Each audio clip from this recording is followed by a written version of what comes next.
სად აიბადეთ? გაზმა ყავთ? არა. საცხოვრობთ? ახლა გეტყვის სამ სხეულის ენას, რომელიც ძალიან რთულია გასაყალბებლად. პირველი, თვალები მიმართული დაბლა და მარცხნივ მიუთითებს იმას, რომ ადამიანს რაიმე მოგონების გახსენება სურს.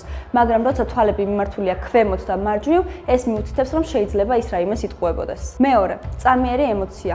ეს არის ისეთი უნებლიე ემოცია, რომელიც ადამიანს ბუნებრივად ესახება და შემდეგ ის ჩვეულ ფორმას უბრუნდება.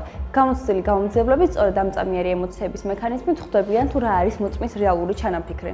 25 იანვარს გიორგის თავში ჩაქუჩი თქვენ ჩაარტყით? არა. მესამე, უეცარი გაშიშება. თუ ადამიანი თქვენთან საუბრისას უეცრად აშიშებს ხელებს ან ფეხებს, ეს შეიძლება მიუთითებდეს იმას, რომ ტყუილს გეუბნებათ. თუმცა გასათვალისწინებელია ის, რომ ერთადერთი მოქმედებით ვერ მოვახერხებთ იმის დადგენას, ადამიანი იტყუება თუ არა. როგორც წესი, სპეციალისტები ამის დასადგენად მთლიან საუბარს აკვირდებიან და ადამიანის მახასიათებლების მიხედვით დებენ დასკვნას. და თქვენ რომელი სხეულის ენის ამოცნობა შეგიძლიათ მარტივად დაგვიწერეთ კომენტარებში.